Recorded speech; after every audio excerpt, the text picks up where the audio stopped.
ধন্যবাদ দিয়ে আজকে এই সুন্দর সকালে আবার তিনি আমাদেরকে তার উপস্থিতির মধ্যে আসার সুযোগ করে দিয়েছেন। আমরা মিলিতভাবে প্রভু ধন্যবাদ করার সুযোগ পেয়েছি। আসলে আমি প্রার্থনা করি প্রভুর বাক্যে দিন। মঙ্গলময় স্বর্গের পিতা, আমরা তোমাকে ধন্যবাদ দিই।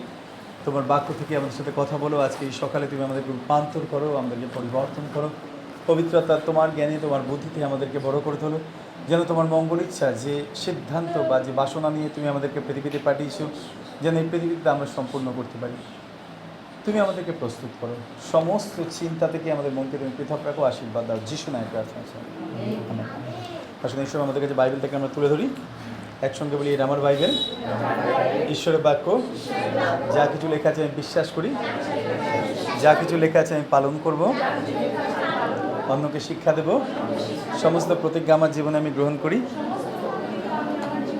আমি আর আগের মতো থাকবো না, যিশু খ্রিস্টের নামে, আমেন। ঈশ্বরের ধন্যবাদ দিই, প্রভুর প্রশংসা করি যে অনেক রকম পরিস্থিতির মধ্যে থেকে প্রভু তিনি আমাদেরকে আগলে রেখেছেন এবং তিনি আমাদেরকে দয়া করেছেন। কত সংকট, কত সমস্যা নয়, কিন্তু বিশ্বস্ত ঈশ্বর তিনি কখনো ভুলে যান না। সব কিছু ফেল করতে পারে, কিন্তু জিসাস নেভার ফেইলস। প্রভু যিশু তিনি কখনো, তিনি আমাদেরকে সুরক্ষা দিতে, আশীর্বাদ করতে তিনি কখনো ফেল করেন না। আমরা বাইবেল থেকে পড়ছিলাম প্রেরিতদের কার্যবিবরণ, এবং সেখান থেকে আমরা 9 অধ্যায়ে আজকে আমরা 31 পদ থেকে আলোচনা করতে চাই। নতুন নিয়মে 257 পাতা। ঈশ্বরের বাক্যে লেখা আছে, তখন জিহুদিয়া, গালিল ও সমরিয়ার সর্বত্র মণ্ডলী শান্তিভোগ করিতে লাগিল, শান্তিভোগ করিতে ও গ্রথিত হইতে লাগিল। ঈশ্বরকে ধন্যবাদ দিই। এখানে মণ্ডলীর বিষয় লেখা আছে। প্রথম ভার্সটাতেই কী লেখা রয়েছে, যেটা আমরা আজকে পড়লাম, প্রথমেই লেখা আছে চার্চের বিষয়। একটু আলোচনা করতে চাই, কেন ঈশ্বর তিনি চার্চকে ভালোবাসেন। প্রভুর ভয় ও পবিত্র আত্মার আশ্বাসে চলতে চলতে মণ্ডলী বহু সংখ্যক হইয়া উঠিল। কি অদ্ভুত না! ঈশ্বরের ইচ্ছা যেন মণ্ডলী শান্তিভোগ করে। হালেলুয়া! ঈশ্বরের ইচ্ছা যেন প্রত্যেকটা জায়গায় প্রভুর গৃহ যেন তার আশীর্বাদে ভরে যায়, এবং মানুষ যেন প্রভুর ভয়ে চলে এবং পবিত্র আত্মার আশ্বাসে যেন চলে।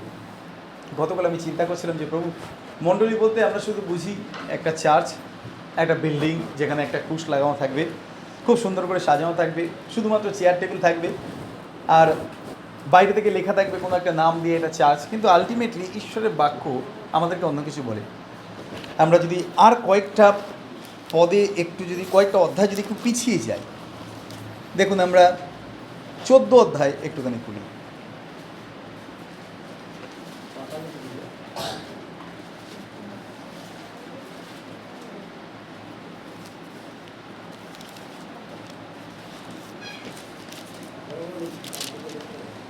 অধ্যায় আমরা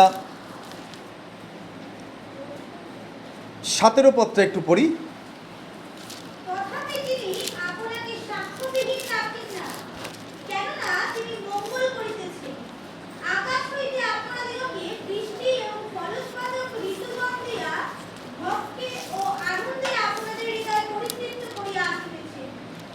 তোমরা ঈশ্বরকে ধন্যবাদ। দেখুন কি সুন্দর না! ঈশ্বরের বাক্যে লেখা আছে, তিনি আপনাকে সাক্ষ্যবিহীন রাখেন নাই। ঈশ্বর তিনি সব জায়গায় তার সাক্ষ্য দিয়ে চলেছেন যে তিনি আমাদেরকে ভালোবাসেন, কেননা তিনি মঙ্গল করে দিয়েছেন। আমাদের প্রভুর একটা অদ্ভুত চিহ্ন যে তিনি সবসময় মঙ্গল করেন, কারণ তিনি মঙ্গলময় ঈশ্বর। হালেলুয়া! এমনকি যারা খারাপ, যারা অন্যায় করছে, যারা ভুল করছে, তাদেরকেও তিনি দয়া করেন। একটা অদ্ভুত মন না, যে মন সবসময় সবাইকে ভালোবাসে। আমরা ভালোবাসি কাদের? যারা ভালো তারা। কিন্তু ঈশ্বর তিনি কাদেরকে ভালোবাসেন? ভালোদেরকেও ভালোবাসেন, এবং একই সঙ্গে যারা খারাপ তাদেরকেও ভালোবাসেন, কারণ তিনি নিজে প্রেম। একবার একজন ভক্ত সন্তান খুব সুন্দর একটা উদাহরণ দিয়ে দিয়েছিলেন। তিনি বলেন, এই হারমোনিয়ামটা কী দিয়ে তৈরি? কাঠ দিয়ে। আচ্ছা, ধরুন এই হারমোনিয়ামটাকে ধরে যদি আমরা উপর থেকে নিচে ফেলে দিয়ে যদি ভেঙে দিই, কী থাকবে? এটা কি এটা নেচার বদলাবে? এটা কি কাঠ থেকে লোহাতে পরিণত হয়ে যাবে? না। যদি আমি কাঠটাকে, যদি এইটাকে যদি আমি এমন কিছুর মধ্যে ঢুকিয়ে দিই, পুরো গুঁড়ো করে দেবে, ডাস্ট হয়ে যাবে, তথাপি কি এটা নেচার বদলাবে? না, এটা কাঠ কাঠই থাকবে। একজন ভক্ত সন্তান তিনি বলেন, ঈশ্বর তিনি প্রেম, তাই ঈশ্বরকে অপমান করলেও তিনি প্রেম, তাকে ভালোবাসলেও তিনি প্রেম, তাকে কষ্ট দিলেও তিনি প্রেম, তাকে কুষারোপিত করার পরও তিনি প্রেম, কারণ তার নেচারটাই হলো ভালোবাসা। তিনি কখনো রূপান্তরণ না, তিনি কখনো বদলান না। বাইবেলের কাছে তিনি সব সময় কাদেরকে? আকাশ হইতে আপনাদিগকে বৃষ্টি ও ফলোৎপাদক ঋতুগণ দিয়া ভক্ষে ও আনন্দে আপনাদের হৃদয় পরিতৃপ্ত করিয়া আসিতেছেন। সবসময় তিনি চান যেন আমরা তৃপ্ত হই, সবসময় তিনি চান যেন আমরা ভালো থাকি, সবসময় তিনি চান যেন আমরা খুশিতে থাকি। দেখুন আমরা আরেকটা জায়গা থেকে একটু পড়ি, ইয়োব খুলি আমরা, গীত সংহিতার আগের পুস্তক,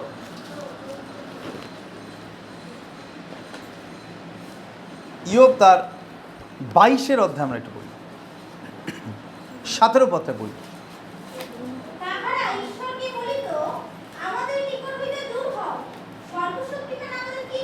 এক মিনিট, আমরা পেয়েছি সবাই 800 পাতা পুরাতন নিয়মে, 18 পত্রে পড়ি। আমেন। বলতে পারবেন এত বছর আমরা প্রভুকে জানা না সত্ত্বেও কেন আমাদের জীবনে অনেক সময় আমরা বিপদ থেকে, কষ্ট থেকে, সংকট থেকে আমরা উদ্ধার পেয়েছি? কে দিয়েছিল আমাদের উত্তর? বাইবেলের কাছে আর কেউ নেই পৃথিবীতে উত্তর দেওয়ার মতো, আর কেউ নেই, কেউ নেই উত্তর দেওয়ার মতো। প্রভুকে ধন্যবাদ দিই, আমরা তাকে না জানলেও তিনি আমাদেরকে জানতেন। ঈশ্বরের বাক্যে লেখা আছে, মায়ের গর্ভ থেকে আমি তোমার হস্তে নিক্ষিপ্ত। যেদিন থেকে এই পৃথিবীতে প্রভু তিনি আমাদেরকে পাঠাবেন, তিনি সিদ্ধান্ত নিয়েছিলেন, সেদিন থেকে তিনি আমাদের গঠন জানেন, তিনি আমাদেরকে জানেন। সেদিন থেকে তিনি পরিকল্পনা করে আমাদেরকে পৃথিবীতে পাঠিয়েছেন। আমাদের পরিবার তার পরিচয় আমাদের পেতে দেয়নি, আমাদের পরিবার তার কাছ থেকে আমাদেরকে দূরে রেখেছিল। বড় হয়েছি যখন আমরা, আমাদের নিজেদের ব্যবহার, নিজেদের জীবনযাপন, নিজেদের সিদ্ধান্ত আমাদেরকে তার কাছ থেকে দূরে রেখেছিল, কিন্তু তিনি আমাদেরকে সাক্ষ্যবিহীন রাখেননি, তিনি নিজেকে ঠিক প্রকাশ করেছেন আমাদের কাছে। ঈশ্বরের বাক্যে লেখা আছেন, দেখুন, তারা ঈশ্বরকে বলিত আমাদের নিকট হইতে দূর হও। বাস্তবিক জীবনে চিন্তা করে দেখুন তো, প্রভুকে জানার আগে কতবার আমরা এই কথাই বলেছি যখন কেউ আমাদের সুসমাচার দিয়েছিল। দরকার নেই আমাদের যিশু, কোনো প্রয়োজন নেই।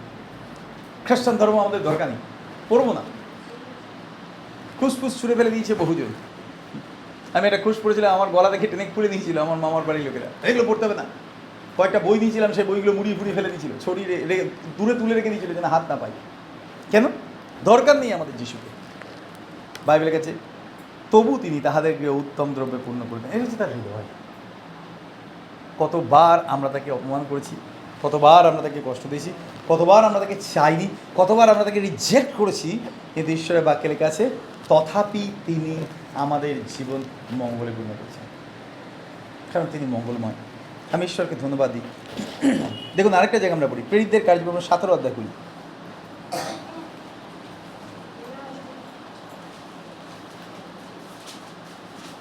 24 থেকে আমরা 28 পদ পর্যন্ত একটু পড়ি, ধীরে সুস্থে পড়বো।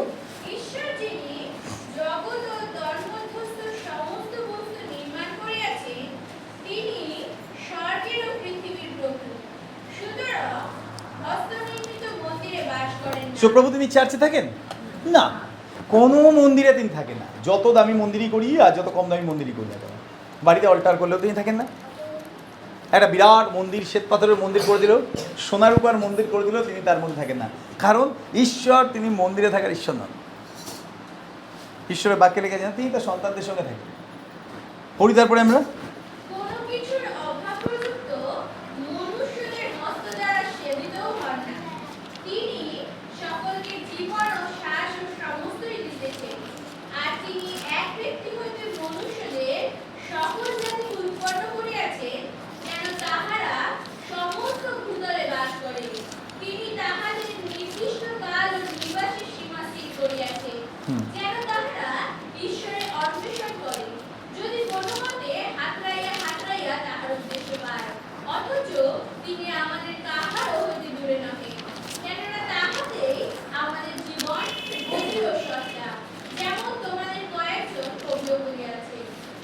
বাইবেলে কি লেখা রয়েছে? লেখা আছে তিনি আমাদের থেকে দূরে নন, তিনি আমাদের থেকে দূরে নন, কিন্তু আমরা তাকে পাই না। যেন তারা ঈশ্বরের অন্বেষণ করে। তিনি আমাদের একটা নির্দিষ্ট কাল, নিবাসের দিন, সীমা তিনি স্থির করেছিলেন। গতকাল আমরা আলোচনা করছিলাম, বাইবেলের কাছে পাপীরা 100 বছর বাঁচবে। আমরা সাধারণত কী জানি যে পাপীরা তারা তাড়াতাড়ি মারা যাবে, এটা আমাদের কল্পনা না। যত পাপ করছে তাড়াতাড়ি মারা যাবে, এত পাপ কী করে বেঁচে থাকবে?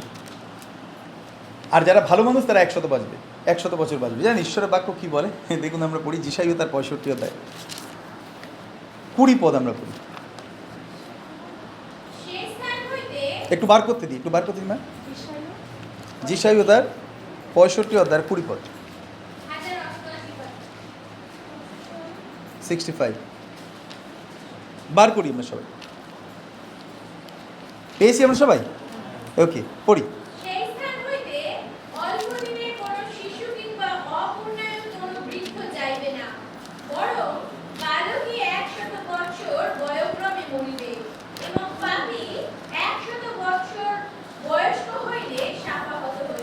বাইবেলে গেছে পাপী 100 বছর, 100 বছর বয়স হলে তারপরে সে অভিশপ্ত হবে, তার আগে পর্যন্ত নয়। আমরা একটু আগে আমি পড়লাম না প্রেরিতে, লেখা যে ঈশ্বর তিনি আমাদের জীবনের জন্য নির্দিষ্ট সীমা, স্থান আর কাল তিনি নির্বাচন করেছেন না? লেখা যে নিবাসের সীমা, কাল, নির্দিষ্ট কাল ও নিবাসের সীমা স্থির করিয়াছেন, যেন তারা ঈশ্বরের অন্বেষণ করে যদি কোনো মতে হাতড়িয়ে তার উদ্দেশ্য হয়। কেননা একটা আত্মা বিনষ্ট হয় এমন বাসনা তার নাই। আমি ঈশ্বরকে ধন্যবাদ দিই, প্রভু তিনি পাপীদেরকেও 100 বছর বাঁচার জন্যে তিনি অধিকার দিয়েছেন। এই 100 বছরের মধ্যে কোনোভাবে যদি তারা হাতড়িয়ে হলেও যদি তারা সৃষ্টিকর্তার পরিচয় পায়, তাহলে তারা অনন্ত জীবন পাবে। হালেলুয়া। আমি মাঝে মধ্যে ভাবি ঈশ্বরের জ্ঞান অদ্ভুত জ্ঞান না? বাইবেল লেখা আছে তিনি ধার্মিকদেরকে প্রেম করেন, পাপীদেরকেও প্রেম করেন। এক জায়গায় তিনি বললেন তিনি ধার্মিক অধার্মিক উভয়ের উপর জল দেন, বৃষ্টি দেন, সূর্য সবার উপরে ওঠে। এবং এটা হচ্ছে তার মনোভাব। যদি তিনি অধার্মিক দিগকে ঘৃণা করতেন, যদি তিনি পাপীদের জীবনকে সুরক্ষা না দিতেন, যদি তারা খুব তাড়াতাড়ি মারা যেত, তাহলে স্বর্গরাজ্য ফাঁকা থাকতো না? স্বর্গরাজ্য ফাঁকা থাকতো, কেউ যেত না স্বর্গরাজ্যে, যেতে পারতো না রাদা। কিন্তু ঈশ্বর তিনি আমাদের জন্যে দয়া করেছেন, আমরা কোনোদিন তার পরিচয় পেতাম না। মণ্ডলী হচ্ছে সেই জায়গা যেখানে তার উদ্দেশ্যে, তার জন্যে আকাঙ্ক্ষিত প্রাণগুলো একত্রিত হয়ে তার অন্বেষণ করে। কী আছে বলুন তো? আজকে সকালবেলা আমরা পড়লাম না গীতসংহিতা 65 থেকে লেখা আছে, ধন্য সেই যাকে তুমি মনোনীত করিয়া নিকটে আনো। আপনি জানেন আজকে এই বাক্যটা আপনার আমার জন্য। কে নিকটে এনেছে তার? আমরা তো তাকে রিজেক্ট করেছিলাম, আমরা তাকে চাইনি, আমরা তাকে গ্রহণ করিনি, আমরা মেনে নিইনি। কে এনেছে তার কাছে আমাদেরকে? তিনি নিজে এনেছে। ধন্য কথার অর্থ হচ্ছে আমরা সমস্ত স্বর্গীয় আশীর্বাদে পরিপূর্ণ। কত আশীর্বাদ আমাদের জীবনে! তিনি আমাদেরকে মনোনীত করেছেন যেন আমরা তার নিকটে থাকি। এবং তারপরে লেখা আছে তাহারা পরিতৃপ্ত, আমরা পরিতৃপ্ত হইব তোমার গৃহের উত্তম দ্রব্য। কী আছে বলুন তো ঈশ্বরের গৃহে? সাপোজ ধরুন এটা ঈশ্বরের গৃহে আমরা একত্রিত হয়েছি, কী আছে এখানে? আপনি এখান থেকে কী আছে যেটা আপনি পরিতৃপ্ত হতে পারেন? 1 কাপ চা আর 2 গুগলি বিস্কুট? না। মাংস ভাত? না। কী আপনাকে পরিতৃপ্ত করতে পারে? ঈশ্বরের উপস্থিতি, গুডনেস। এই পৃথিবীতে সব থেকে বেশি যা আমাদেরকে তৃপ্ত করে তা হচ্ছে ঈশ্বরের উপস্থিতি। ঈশ্বরের উপস্থিতি। বিয়ে বাড়িতে প্রভু যিশু তিনি উদাহরণ দিলেন, বিয়ে বাড়িতে বিয়ের জন্য যে কন্যা অপেক্ষা করছে তার কাছে কে বেশি মূল্যবান? বিয়েতে সব থেকে উত্তম উপহারগুলো, না এত ভালো সুস্বাদু খাবারের গন্ধ বেরোচ্ছে সেই খাবারগুলো, না বর নিজে? কে বেশি মূল্যবান? কার জন্য সে অপেক্ষা করছে? আজকে আমরা খ্রিস্টদের ভার্যা, আজকে আমরা কার জন্য অপেক্ষা করছি? কোনটা আমাদের কাছে বেশি মূল্যবান? উত্তম খাবার, পৃথিবীতে বেঁচে থাকার জন্য যা কিছু আমাদের প্রয়োজন আছে সেই সমস্ত কিছু, নাকি খ্রিস্ট তিনি নিজে? বাস্তবিক আমরা অপেক্ষা করছি আমাদের সৃষ্টিকর্তার জন্য, তিনি আসবেন আমাদেরকে নিয়ে যাওয়ার জন্য। বাইবেল গেছে রাজা দাউদ তিনি বলেন আমরা পরিতৃপ্ত হইব তোমার গৃহের উত্তম দ্রব্য। যে গৃহে তুমি থাকো প্রভু, তোমার উপস্থিতি আমাদেরকে পরিতৃপ্ত করে, তোমার উপস্থিতি আমাদেরকে সম্পূর্ণ করে, তোমার উপস্থিতি আমাদেরকে তৃপ্তি দেয়। আমি প্রভুর ধন্যবাদ দিই। দেখুন ঈশ্বরের বাক্যে কী সুন্দর বাক্যটা লেখা রয়েছে। চলে আসুন আমরা দেখি আরেকটা জায়গায়, প্রথম বংশাবলী আমরা করি 17 অধ্যায়।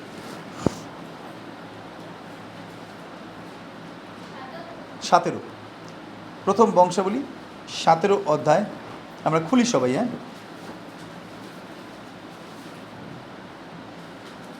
1 পদ থেকে আমরা 6 পদ পর্যন্ত আমরা পড়তে চাই। পরে দাউদ যখন আপন গৃহে বাস করিতে লাগিলেন, তখন তিনি নাথন ভাববাদীকে কহিলেন, দেখুন, আমি এরসকাশের গৃহে বাস করিতেছি, কিন্তু সদাপ্রভু নিয়ম সিন্ধু জবনিকার অন্তরালে বাস করিতেছে। নাথন দাউদকে কহিলেন, যাহা কিছু আপনার মনে আছে তাহাই করুন, কেননা ঈশ্বর আপনার সহবর্তী। কিন্তু সেই রাত্রিতে ঈশ্বরের এই বাক্য নাথানের নিকটে উপস্থিত হইল, তুমি যাও, আমার দাস দাউদকে বলো, সদাপ্রভু এই কথা কহেন, তুমি আমার জন্য বসতি গৃহ নির্মাণ করিবে না। ইসরায়েলের বাহির করিয়া আনিবার দিন হইতে অদ্য পর্যন্ত আমি তো কোনো গৃহে বাস করি নাই, কিন্তু এক তাম্বু হইতে অন্য তাম্বুতে ও এক আবাস হইতে অন্য আবাসে গিয়াছি। সমস্ত ইসরায়েলের মধ্যে সকল স্থানে আমার যাতায়াতকালে আমি যাহাকে আমার প্রজাদিগের পালনের ভার দিয়াছিলাম, ইসরায়েলের এমন কোন বিচারকর্তাকে কি কখনো এই কথা বলিয়াছি যে তোমরা কেন আমার জন্য এরসকাশের গৃহ নির্মাণ করে নাই? আমরা ঈশ্বরকে ধন্যবাদ দিই। ঈশ্বরের বাক্যে কত অদ্ভুত বাক্য লেখা রয়েছে না। প্রভু তিনি বলেন নাথনকে গিয়ে বলো, কারণ রাজা এখন দাউদ, ইচ্ছা করলে তিনি দামি সোনার ঘর বানিয়ে দিতে পারবেন তিনি ঈশ্বরের জন্য। নাথন সেই দিন রাত্রিবেলায় ঈশ্বর তিনি তাকে দর্শন দিলেন, গিয়ে বলেন তিনি দাউদকে বলো, তুমি আমার জন্য কোনো ঘর বানাবে না। কেন? ঈশ্বর তিনি ক্রুদ্ধ হয়েছিলেন তার জন্য? না, ঈশ্বর তিনি মানুষের হস্ত নির্মিত গৃহে থাকেন না। একটু আগে আমরা পড়লাম না, পড়েছি না, প্রেরিতদের কার্যবিবরণীতে আমরা পড়লাম। ঈশ্বর তিনি বলে, আমি মানুষের হাতে তৈরি গৃহে থাকি না, তোমরা আমার জন্য কিরূপ গৃহ নির্মাণ করো। যত ভালো গির্জাই আমরা সাজাই না কেন, আমি আপনাকে বলতে চাই, প্রভু তিনি আপনার সাথে আসেন, আমার সাথে আসেন, আমরা যখন বেরিয়ে যাই তিনি ছেড়ে চলে যান, এখানে তিনি থাকেন না। কোনোদিন তিনি শূন্যবারে বসে থাকেন না, কারণ তিনি ঘর নিয়ে তিনি তৃপ্ত না, তিনি তার সন্তানদেরকে নিয়ে তৃপ্ত। কি অদ্ভুত না? তিনি সরাসরি বলেন দাউদকে বলো যেন আমার জন্য কোনো ঘর না বানায়। আমি তো কোনোদিন বলিনি কোনো শাসনকর্তাকে আমার জন্য কেন। এরস কাষ্ট তখনকার দিনে সব থেকে দামি কাঠ ছিল। এরস কাষ্টের গৃহ কেন তোমরা বানাওনি? তারপরে তিনি বলেন, আমি চিরকাল ইসরায়েল জাতিকে যেদিন থেকে বার করে নিয়েছি সেদিন থেকে আমি শুধু তাদের সঙ্গে একটা তাঁবু থেকে আরেকটা তাঁবুতে গেছি, একটা আবাস থেকে আরেকটা আবাসে গেছি। যখন তারা যাত্রা শুরু করেছে আমি তাদেরকে নিয়ে গেছি, যখন তারা বিশ্রাম নিয়েছে আমি তাদের সঙ্গে ছিলাম। সেই ঈশ্বর তিনি আমাদের সঙ্গে যান, আমাদের সঙ্গে বিশ্রাম নেন, আমাদের সঙ্গে হাঁটেন, আমাদের সঙ্গে সমস্ত জায়গায় তিনি যান। কি অদ্ভুত তার ভালোবাসা না? বাইবেলের কাছে এটা হচ্ছে চার্চ। আমরা হচ্ছে লিভিং চার্চ। একটা বাড়িতে শুধুমাত্র আমরা জড়ো হই, যেখানে আমরা একটা দিনে মিলিত হয়ে প্রভুর গৌরব করি। এই ঘরটার আর কোনো মূল্য নেই। যতই আমরা ভালো করে সাজাই না কেন, যতই আমরা কালার করি না কেন, ঈশ্বর তিনি কখনো আমরা চলে গেলে পরে এই ঘরে বসে থাকবেন না। আমি অনেক মানুষকে দেখেছি, তো খুব মজা লাগে দেখলে পরে, আর অবাকও লাগে। বাসে করে, ট্রামে করে বা ট্রেনে করে কোথাও যেতে যেতে যদি গির্জা পড়ে বা যদি চার্চ ওপরে লেখা আছে চার্চ, আপনি দেখেছেন মানুষরা কী করে? অনেকে কী করবে, কী করে বলুন তো? এটা কেন নমস্কার করে? তার চার্চ দেখলেই নমস্কার করি। হ্যাঁ, কেন করি আমরা? কেন করি আমরা? ওটা কি? এই ঘরটার সামনে এসে কখনো করেছেন? কেন? এটা তো একই জায়গা যেখানে আমরা মিলিত প্রার্থনা করার জন্য।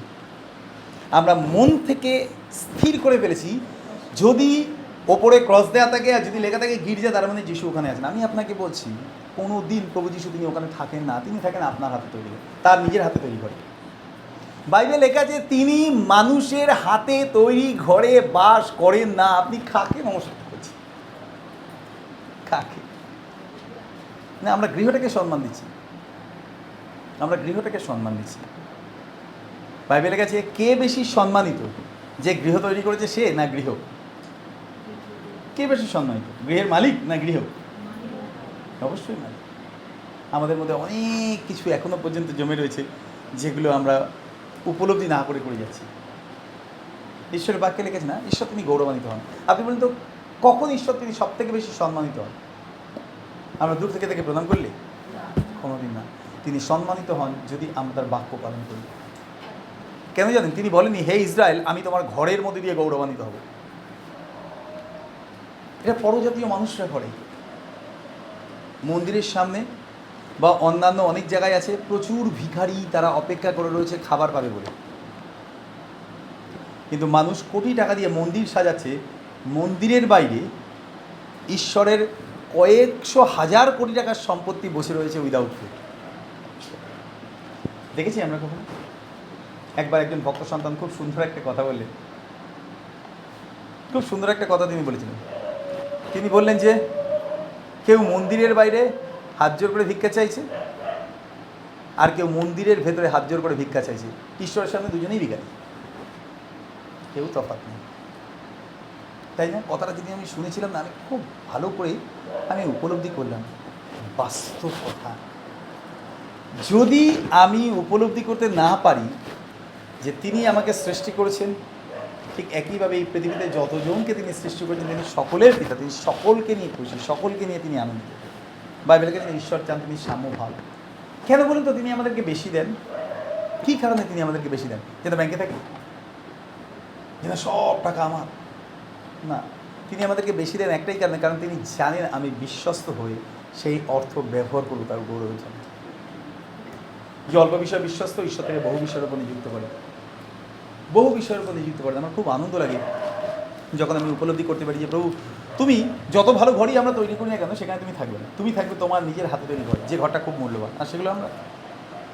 এবং তিনি চান যেন মণ্ডলীর বৃদ্ধি পায়, তিনি চান যেন মণ্ডলীর মানুষরা যেন বৃদ্ধি পায়, আশীর্বাদ পায়, তার গৃহ যেন পরিপূর্ণ থাকে তার ভালোবাসা, তার গৃহ যেন পরিপূর্ণ থাকে তার আশীর্বাদ, তার গৃহ যেন পরিপূর্ণ থাকে তার উপস্থিতির মধ্যে। একবার প্রভু তিনি আমাকে শিখিয়েছিলেন, চার্চে অনেক মানুষ আসে, বহু মানুষ। কেন বলুন তো আমরা চা খাই? অনেক সময় বসে আছি তার জন্যে না। আমি আজকে আপনাকে বলি কেন শুধুমাত্র আমরা না, যে সমস্ত গির্জাতে চা খাওয়ানো হয় তার কারণটা কি? চার্চে আসার পরে মানুষরা ঈশ্বরের বাক্য শুনে তারা উদ্দীপিত হয়। হালেলুয়া। উদ্দীপিত হওয়ার পরে যখন চার্চ সার্ভিস শেষ হয়ে যায়, তাদেরকে আরও কিছুটা সময় দেওয়া হয় যেন তারা সহভাগিতা করে। সেই জন্য চায়ের সময়টা তৈরি করা হয়েছে, চায়ের সময়টা রাখা হয়েছে। গরম চা খেতে খেতে অন্তত 10-15 মিনিট সময় লাগে। আর সেই সময় যাদেরকে আপনি গোটা সপ্তাহ ধরে আপনার তাদের সাথে দেখা হয়নি, আপনি তাদের পাশে যান, তাদের বিষয়ে জিজ্ঞাসা করুন, তাদেরকে বলুন যদি আপনার পরিবারের কোনো বিষয়ে প্রার্থনা থাকে আসুন আমরা প্রার্থনা করি, যদি আপনার কোনো সমস্যা থাকে আপনি বলুন আমি প্রার্থনা করবো বাড়িতে গিয়ে আপনার জন্য। এই কারণেই চায়ের সময় দেওয়া হয়, টুক করে চা খেয়ে বাড়ি চলে যাওয়ার জন্য নয়। আর সেই জন্য আমি প্রতিদিন বলি যখনই আমাদের একটু চায়ের সময় আছে, কেউ চা না খেয়ে বাড়ি যাবেন না, আপনি সহভাগিতা করুন। প্রত্যেকের জীবনে প্রয়োজন আছে সহভাগিতা।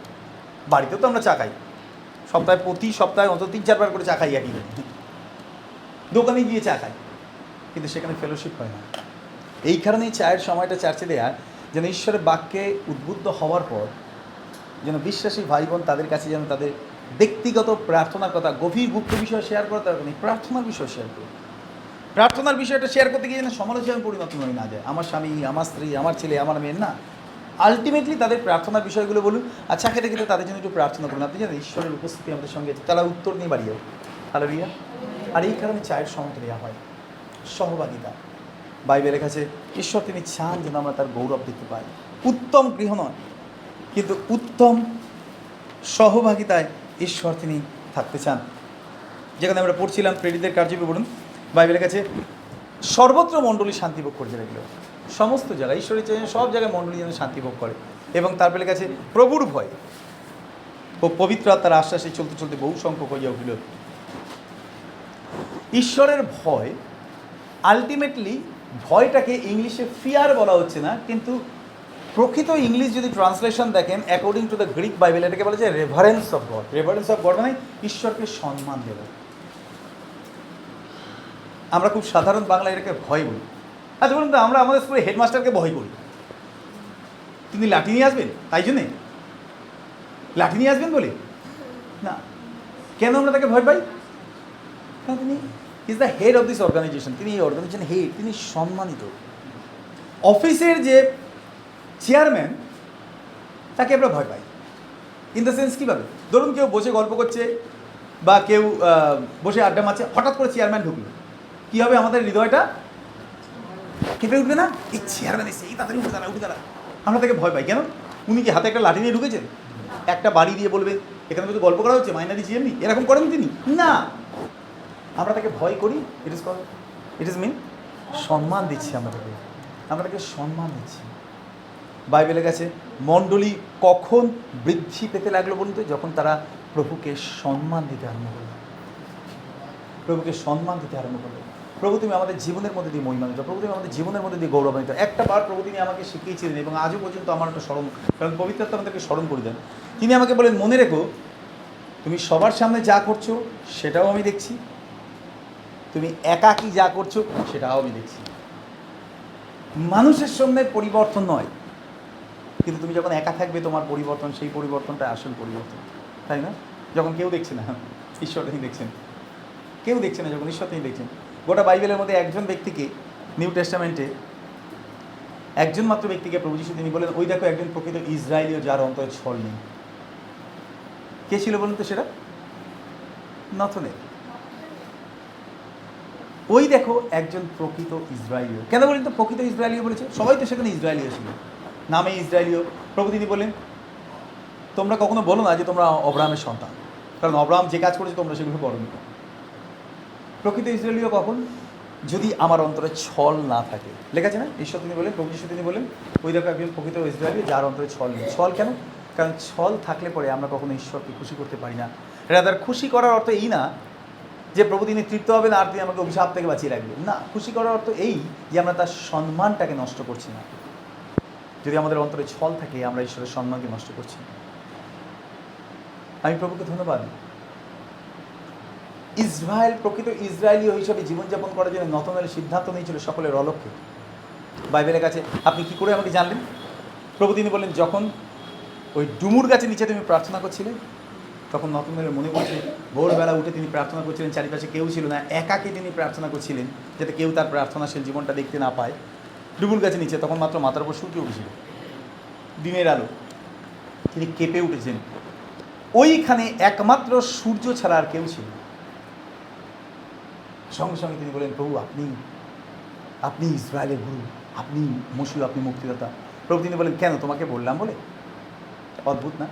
যদি আপনি একাকী কোথাও প্রার্থনা করছেন, still you are under the supervision of the Holy Spirit. পবিত্রতা তিনি আপনাকে ঠিক নজরে রেখেছেন, তিনি ঠিক আমাদের জীবনকে তিনি দেখছেন। আমরা ভালো সেটা প্রমাণ করার জন্য 10 জন মানুষের হাততালি দরকার না। কি সার্টিফিকেট নিয়ে কী করব? কেউ আমাকে একটা খুব ভালো গুড রেপুটেশন বা গুড ক্যারেক্টার একটা সার্টিফিকেট দিল, ওই সার্টিফিকেটের স্বর্গে লাগবে না, ছুঁড়ে ফেলে দেবেন ঈশ্বর। কারণ তিনি আমার গোটা জীবনটা দেখতে পাচ্ছেন আমি কেন। সব জায়গায় যাওয়ার জন্য রেকমেন্ডেশন লাগে, এমনকি চার্চের সব কাজের ক্ষেত্রেও রেকমেন্ডেশন লাগে, কিন্তু স্বর্গে যাওয়ার জন্য কোনো রেকমেন্ডেশন লাগে না, কারণ ঈশ্বর তিনি নিজে আমাদেরকে সার্টিফিকেট দেন। আপনি বলতে ইয়োবকে নিয়ে লোকে কম বাজে কথা বলেছে, পড়েছি আমরা। ইয়োবের 3 জন বন্দী ছিল, ইলিফাস ছিল, আর কে কে ছিল? ইলিহু, এরকম অনেকগুলো বন্ধু ছিল জানেন। এবং তারা কন্টিনিউ তাকে দোষারোপ করেই গেছে, কন্টিনিউ তাকে দোষারোপ। ইলিফাস ছিল, সোফর ছিল, বিলদদ ছিল, এবং তারা বারবার তাকে দোষী করে গেছে। তোমার হাতে অন্যায় রয়েছে, তুমি অন্যায় করেছো, তুমি বিধবাদের সম্পত্তি গ্রাস করেছো, তুমি অনাথের খাবার তুমি নষ্ট করেছো, তুমি অনেক মানুষকে হত্যা করেছো, তোমার হাতে পাপ রয়েছে, তুমি মানুষকে তাদের সমস্ত কিছু গ্রাস করে তুমি ধনী হয়েছো। তারা অনেক কথাবার্তা বলেছে, অনেক কথাবার্তা বলেছে। যে কথাগুলো বলেছে সেই কথাগুলো জগতের অন্য মানুষের ক্ষেত্রে কাজে লাগে, ইয়োবের ক্ষেত্রে কাজে লাগে না। কারণ ইয়োবের ক্ষেত্রে খুব সুন্দর একটা সার্টিফিকেট ঈশ্বর তিনি প্রথমে নিয়ে দিয়েছিলেন। কুশ দেশে, বর্তমানে খুব সম্ভবত আপনার ইস্ট ইরাক, পূর্ব ইরাক বা পশ্চিম ইরাকের অঞ্চলের মধ্যে পড়ছে, যেই জায়গায় আপনার ইয়োব তিনি থাকতেন। সেই জন্য ইরাকের সাদ্দাম হোসেন যখন তিনি প্রেসিডেন্ট ছিলেন, তিনি একটা জায়গা ঐতিহাসিকভাবে তিনি খুঁজে বার করেছিলেন, যে জায়গাটা ইয়োবের কবর ছিল। সেই জায়গার উপরে তিনি বিরাট একটা, তার সমাধির উপরে বিরাট বড় একটা মাজার তৈরি করে রেখেছেন, দামি দামি পাথর দিয়ে, জানেন, ধার্মিক স্মৃতি, আশীর্বাদের বিষয়। এবং তার পাশে একটা পুকুর ছিল, সেই পুকুরটা পর্যন্ত ঘিরে রাখা হয়েছিল, কারণ অনেক ইরাকের বহু জায়গা থেকে মানুষরা এসে সেই পুকুরে স্নান করে তাদের চর্মরোগ ভালো হওয়ার জন্য। বহু মানুষ তারা ভালো হয়ে গেছে। যখন পল দিনাকরণ এই সাক্ষ্যটা দিচ্ছিলেন আমি অবাক হয়ে গেছিলাম, কেন কত হাজার বছর আগে বলুন তো। ইয়োব যে সময়ের মানুষ ছিলেন সেই সময় নোহ, হনকেরা ছিলেন। এবং পুরাতন নিয়মের প্রথম বই হচ্ছে ইয়োবের পুস্তক। ঈশ্বর চেয়েছিলেন একজন ধার্মিক ব্যক্তির জীবনের মধ্যে থেকে যেন বাইবেল আরম্ভ হয়। আপনি চিন্তা করে দেখুন, সেই সময় থেকে এখনও পর্যন্ত মানুষ বিশ্বাস করে যে ইয়োবের চর্মরোগ হয়েছিল, ওই পুকুরের জলে কেউ যদি স্নান করে তাদের চর্মরোগ ভালো হয়ে যাবে। বহু জায়গা থেকে, ইরাকের বহু প্রান্ত থেকে মানুষরা এসে সেখানে স্নান করে, কারণ তিনি জানতেন ইয়োব তিনি ধার্মিক মানুষ ছিলেন। আমি ভাবি ইয়োবের ক্ষেত্রে বাইবেলের কাছে প্রভু তিনি বললেন, উস দেশে ইয়োব নামে একজন ব্যক্তি ছিলেন যিনি ঈশ্বর বয়সীর কুক্রিয়া থাকি সিদ্ধ এবং সরল। সার্টিফিকেটে আর কিছু বাকি ছিল না। তারপরেও যখন সমস্ত বন্ধুরা, তারা জানতো না ইয়োবকে ব্যক্তিগতভাবে, এসে যখন তাকে দোষারোপ করেছিল, অনেক কিছু বলেছিল, ইয়োবের মনটা খুব ভেঙে গেছিল এবং তারপরে তিনি খুব কষ্ট পেয়েছিলেন, তিনি চোখের জল ফেলেছিলেন। ফাইনালি কয়েক মাসের মধ্যে ঈশ্বর তাকে সুস্থ করেছিলেন। এবং তারপরে দেখুন ঈশ্বরের বাক্যে কী লেখা রয়েছে। ইয়োব তার 42 অধ্যায় আমরা বলি,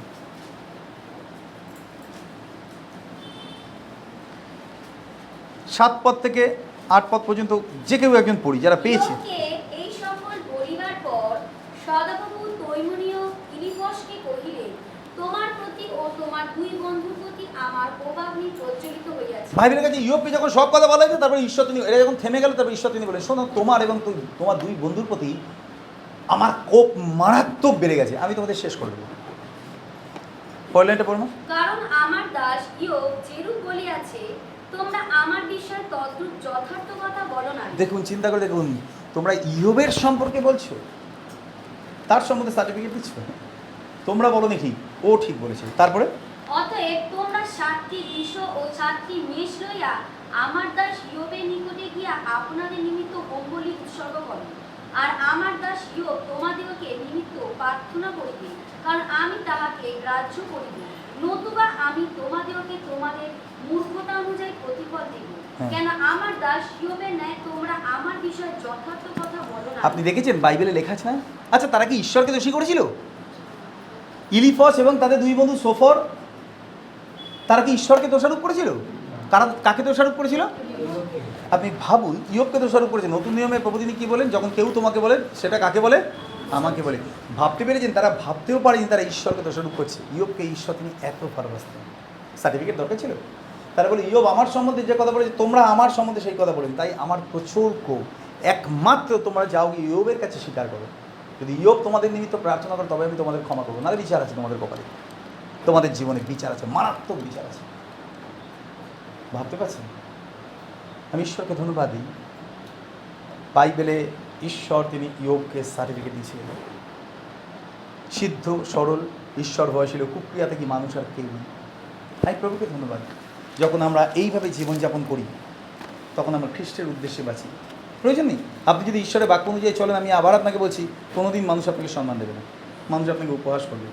বহু মানুষ করে, জানেন, আমি আজকে একদিন প্রচার করছি না, আজকে আমি প্রায় 24টা বছর আমি বাইবেল থেকে প্রচার করছি, কারণ প্রভু তিনি আমাকে শিখিয়েছে। অনেক মানুষ গ্রহণ করেছে, অনেক মানুষ বাইরে গিয়ে তারা হেসেছে, এমন কথা প্রচার করছে, জীবনে কখনো এই সমস্ত রাখা যায় না। একবার তো সরাসরি একদিন উঠে দাঁড়িয়ে বললো, বাইবেলের সব কথা পালন করা যায় না।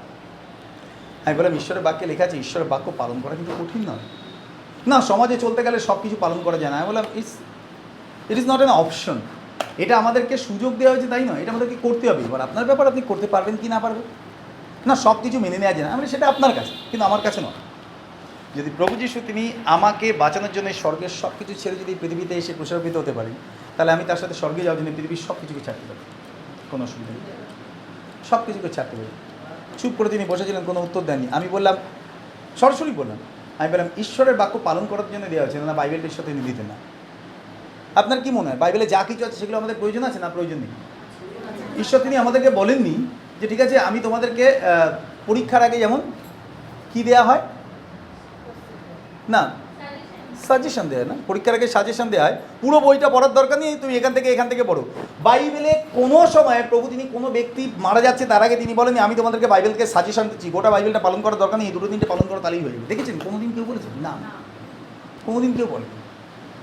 We cannot do it. বাইবেলের কাছে আমি একটা লাইনও বাদ দিতে পারি না, একটা লাইন আমি যোগদান করতে পারি না।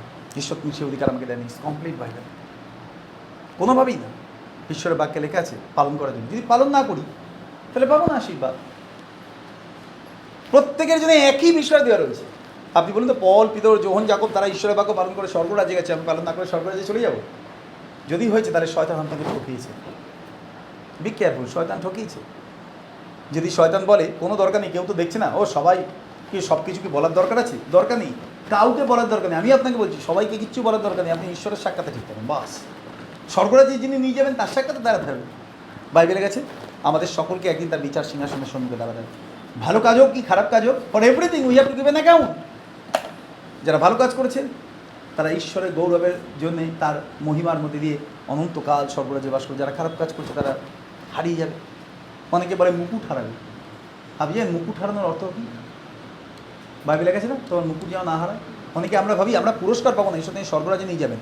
যদি মুকুট না দিয়ে ঈশ্বর যদি তিনি স্বর্গরাজ্যে নিয়ে যেতেন, তাহলে তিনি আদম আর হওয়াকে একটা ভুল করার জন্য স্বর্গরাজ্য থেকে বার করে দিতেন। তিনি তাদের মুকুটটা খুলে বাগানের বাইরে রেখে দিয়ে তিনি বলতেন, ঠিক আছে যাও, তোমাদের মুকুটটা যাক, তোমরা আসো ভেতরে। ইজি না? যদি ঈশ্বর তিনি তার সব থেকে বেশি আপনাকে আমাকে তিনি যতটা ভালোবাসেন, তার আগে তিনি আদম হওয়াকে ভালোবাসেন। প্রথম সৃষ্টি না, প্রথম সৃষ্টি। তিনি তাদের ক্ষেত্রে কম্প্রোমাইজ করেন না।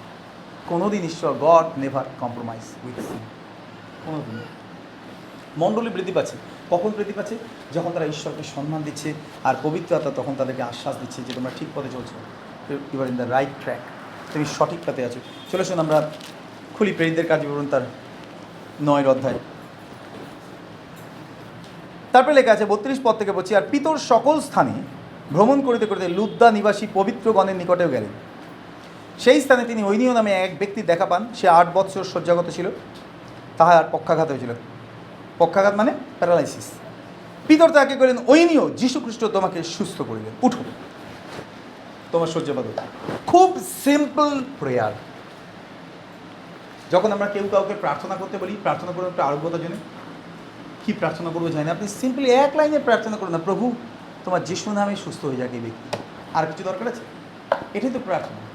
বাইবেলের মধ্যে অনেক সিম্পল প্রেয়ার দেওয়া রয়েছে, জটিল প্রার্থনা না। অনেক ভাষা দিয়ে প্রার্থনা করলে যে ঈশ্বর তিনি শুনবেন তা না।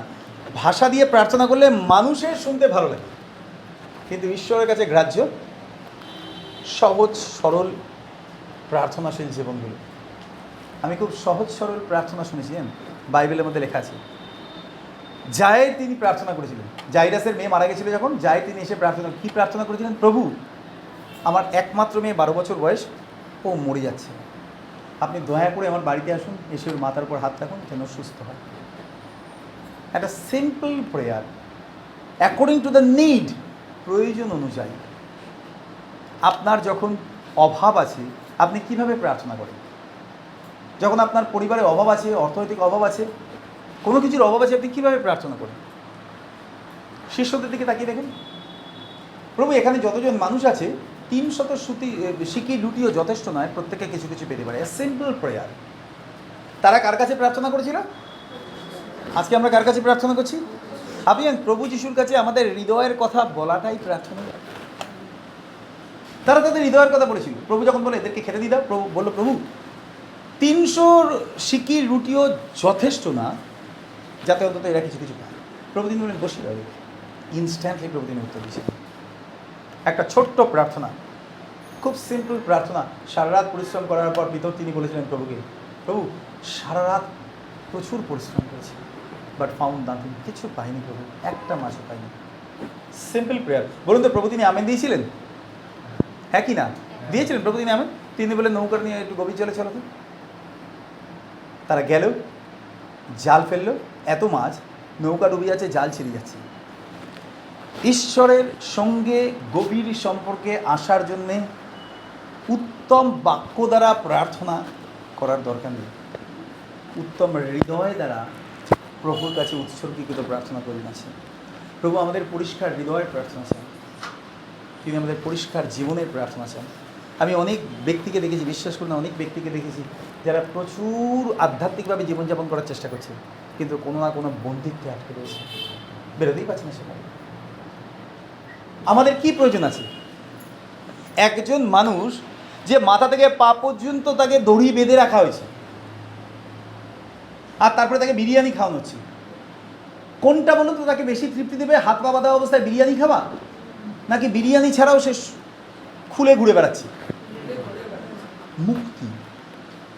একটা গান করি আমরা, পাপ ভার হতে কি আনন্দ, পাপ ভারতে মুক্তি কি আনন্দে। উত্তম খাবার আমাদেরকে আনন্দ দিতে পারে না, মুক্তি যা আনন্দ দেয়। আজকে সকালে প্রিয় বন্ধু, আসুন আমরা আমাদের প্রত্যেকের ব্যক্তিগত জীবনের দিকে তাকাই। প্রভু আমাদের জীবনে এমন কোনো বন্ধন আছে যা আমাকে কষ্ট দিচ্ছে। আজকে অনেক প্রার্থনা করছি কিন্তু উত্তর পাচ্ছি না, ঈশ্বর তিনি আগে আপনাকে মুক্ত করতে চান, আগে আপনাকে স্বাধীন করতে চান। ছোটো ছোটো ভুল, আমি আবার আপনাকে বলছি, ছোটো ছোটো পাপ যেগুলো পরবর্তীকালে অনেক বড় হয়ে ওঠে, আমাদের জীবনে বাধাজনক হয়ে যায়। যদি আপনি প্রতিদিন প্রভুকে বলেন, প্রভু আমি তোমার কাছে ছেড়ে দিচ্ছি, হতেই পারে আপনি আমি রক্তমাংসের মানুষ, ঈশ্বর তিনি কখনো আমাদেরকে ঘৃণা করবেন না যদি আমরা তার কাছে স্বীকার করি। যা কিছু দুর্বলতা আছে স্বীকার করি।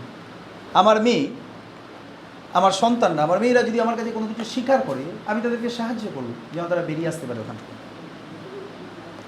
আমার চুটকিটা যখন ছোট ছিল, তো একটা বড় ড্রেন, ওপার থেকে এপারে আসতে পারছে না, ও পাশে দাঁড়িয়ে আছে, অনেকক্ষণ ধরে তাকিয়ে দেখছে, পাটা বাড়াচ্ছে কিন্তু অর্ধেকটা যাচ্ছে আর অর্ধেকটা যাচ্ছে না, পড়ে যাবে ড্রেনে, আসতে পারছে না এপারে। আশেপাশে অনেক মানুষ যাচ্ছে, কাউকে কিছু বলছে না, চুপ করে আমার দিকে তাকিয়ে রয়েছে আর দাঁড়িয়ে রয়েছে, আর আমাকে হাতটা বাড়াচ্ছে। আমি কি চিন্তা করেছি, যে ও এগিয়ে আসতে পারছে না, ও শেয়ার করছে ওর জীবনের প্রবলেমটা, আমি পারছি না, তাই আমাকে তুমি সাহায্য করো। যেটা ওর কাছে টপকানো মুশকিল, ওটা আমার কাছে ইজি, তার থেকে 3 গুণ বেশি দূরে আমার পা ধরে।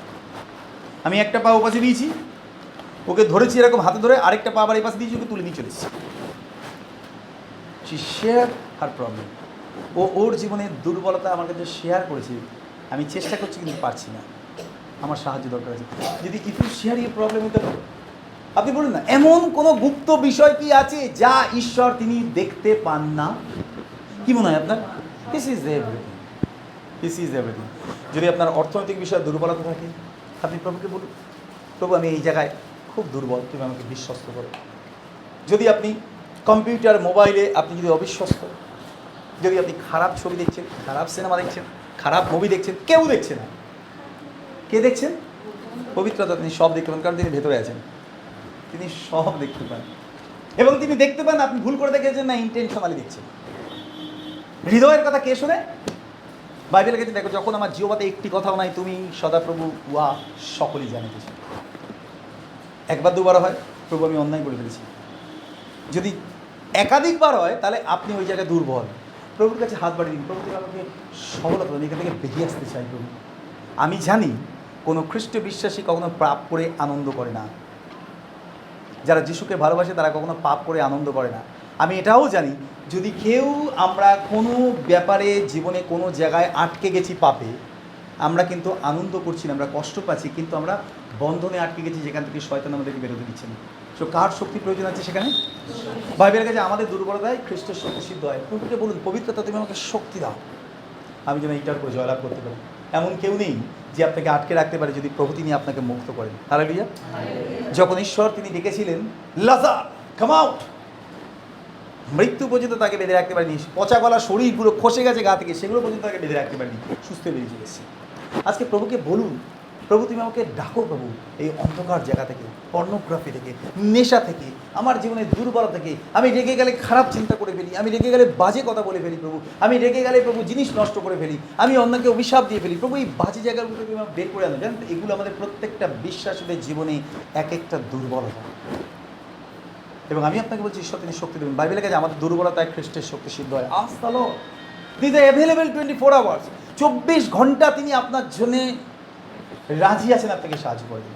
বাইবেলের কাছে তুমি বলো আমি তোমার নিমিত্ত কি করব। দেখুন ঈশ্বরের বাক্যে কি লেখা রয়েছে, আমরা পড়ি যিশাইয় তার 1 অধ্যায় 18 আর 19 পদটা খুলি আমরা সবাই। হ্যাঁ, যিশাইয় তার 1 অধ্যায় 18 আর 19 পদটা আমরা একটু খুলি।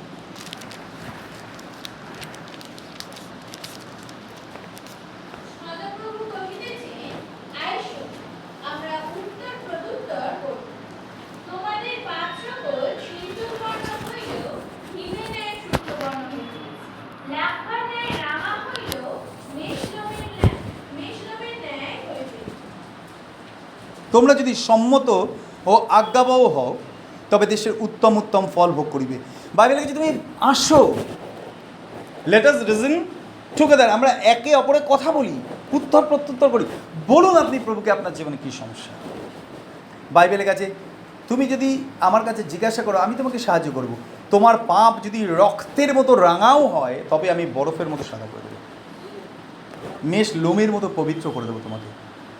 এবং তারপরে লেখা আছে 19 পত্রে লেখা আছে, দেখুন কী লেখা আছে, তোমরা যদি সম্মত ও আজ্ঞাবহ, কিন্তু আপনাকে আমাকে সম্মত হতে হবে, রাজি হতে হবে। প্রভু আমি রাজি আছি এই পাপের বাইরে আসবো, আমি রাজি আছি এই বন্ধনের বাইরে আসবো, আমি রাজি আছি অন্যায় এই পাপের বাইরে আমি আসবো। যদি আমরা সম্মত হই তাহলে আমরা উত্তম উত্তম ফল ভোগ করবো 20 পদের কাছে। কিন্তু যদি অসম্মত বিরুদ্ধাচরী হও তবে খড়গভুক্ত হবো। শেষ দিনে ফাইনালি বিচারিত হবো যদি আমরা ইগনোর করেছি, রেজিস্ট করেছি, যদি রাজি না হয়েছি। প্রভু তিনি আমাদের সুযোগ নেই। ঈশ্বরের বাক্যে লেখা রয়েছে সিম্পল প্রার্থনা, সিম্পল জীবন ঈশ্বর তিনি ভালোবাসেন। সরল লোককে তিনি ভালোবাসেন। বাইবেলের কাছে সরল লোক তারা আশীর্বাদ পাবে, তারা দেশের অধিকারী হবে। যারা নির্মল অন্তঃকরণ, নির্মল অন্তঃকরণ মানে যাদের অন্তরে ছল নেই, পবিত্রতা আছে, তারা ঈশ্বরকে দেখতে পাবে। কত ভালোবাসে না?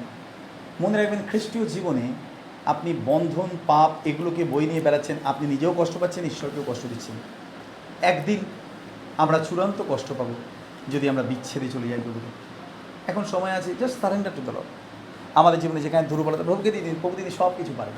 যদি তিনি আপনাকে মৃত্যুর অতল গহ্বর থেকে টেনে তুলেছেন, তাহলে তিনি আজকে আপনাকে আমাকে যে কোনো পাপ থেকে উদ্ধার করতে পারেন। কিন্তু আমাদেরকে সম্মত হতে হবে, agree, we have to agree. বিরুদ্ধাচারী হলে হবে না। প্রভু আমি রাজি আছি, কষ্ট হবে প্রথম, কিন্তু আমাদেরকে রাজি থাকতে হবে। যদি আমরা রাজি না থাকি আমরা চিরকাল বলতে পারি না কখনো আমি পারছি না। প্রভু তিনি সুযোগ দিয়েছেন, একজন সাহায্যকারীকে তিনি পাঠিয়েছেন। বাইবেলে লেখা আছে না, একজন সাহায্যকারী যেমন হিজ দ্য হোলি স্পিরিট। পবিত্রতা পারেন না পৃথিবীতে এমন কোনো কাজ নেই, গোটা সৃষ্টির মধ্যে এমন কোনো কাজ নেই। আপনি জানেন অন্ধকার পৃথিবীকে কে আলোকিত করেছিল বলুন তো? কে করেছিলেন? পড়েছি আমরা আদি পুস্তক তার 1 অধ্যায় 2 পদ আর 3 পদ। কী লেখা আছে বলুন তো? সেখানে অন্ধকার জলধির উপরে কে থাকছিল? পবিত্র আত্মা তিনি অন্ধকার জলধির উপর অবস্থান করছিলেন। ঈশ্বর তিনি বলেন আলো হোক, প্রভু যিশু বাক্য, ঈশ্বর তিনি বাক্যটা বললেন। অন্ধকারটা আলোতে কে পরিণত করেছিল? পবিত্র আত্মা পরিণত করেছিল অন্ধকারটা আলোতে, কারণ সেখানে পবিত্র আত্মা অপেক্ষা করছিল। যে মুহূর্তে ঈশ্বরের বাক্য এসেছিল সেই মুহূর্তে তিনি গোটা পৃথিবীকে অন্ধকার থেকে আলোতে পরিণত করে দিয়েছিলেন। আজকে পবিত্র আত্মা অপেক্ষা করছে, আপনি প্রভুকে বলুন প্রভু আমি পারছি না, এখান থেকে তুমি আমাকে উদ্ধার করো। Let him speak. আপনার হয়ে পবিত্র আত্মাকে প্রভু একবার বলবেন, একবার অভিজিৎকে উদ্ধার করো, তাকে তো পাঠানোর যে সাহায্য করেন হিসেবে তিনি যিশুর কথা শোনেন। আপনি বলুন না পবিত্র আত্মাকে, পবিত্র আত্মা তুমি আমাকে সাহায্য করো যিশু নামে, আমি বেরিয়ে আসতে চাই এখান থেকে। তিনি আপনাকে সাহায্য করবেন। প্রভুকে বলুন যে প্রভু আমার, পবিত্র আত্মাকে বলুন প্রভু আমার অন্ধকার জীবনটা আলোতে পরিণত করে দাও। আপনি দেখবেন আর কোনো রকম অন্ধকার আপনার জীবনে প্রবেশ করবে না, কোনো সময় প্রবেশ করবে না। বলুন তো অন্ধকারে বেশি আনন্দ না আলোতে বেশি আনন্দ? আলোতে বেশি আনন্দ। প্রভুকে আলোকিত করতে দিন আপনার হৃদয়, পবিত্র আত্মাকে আলোকিত করতে দিন আপনার হৃদয়, সব কিছু বদলে যাবো জীবনে। ঈশ্বরের বাক্যে লেখা আছে সেখানে একটা ছোট্ট প্রার্থনা আমাদের জীবনকে পরিবর্তন করেছে। বহু জায়গায় বাইবেলে বহু মানুষ আশীর্বাদ পেয়েছে। তারপরে দেখুন আমরা দেখি 36 পত্রা 9 অধ্যায় পেরিতে, আর জাপতে এক শিষ্যা ছিলেন, তাহার নাম টাবিথা। অনুবাদ করলে এই নামের অর্থ দরকা হরিণী। তিনি নানা সৎক্রিয়া ও দান কার্যে ব্যাপৃতা ছিলেন। খুব ভালো টেস্টিমনি তিনি রেখেছিলেন। হঠাৎ করে তিনি মারা গেছিলেন।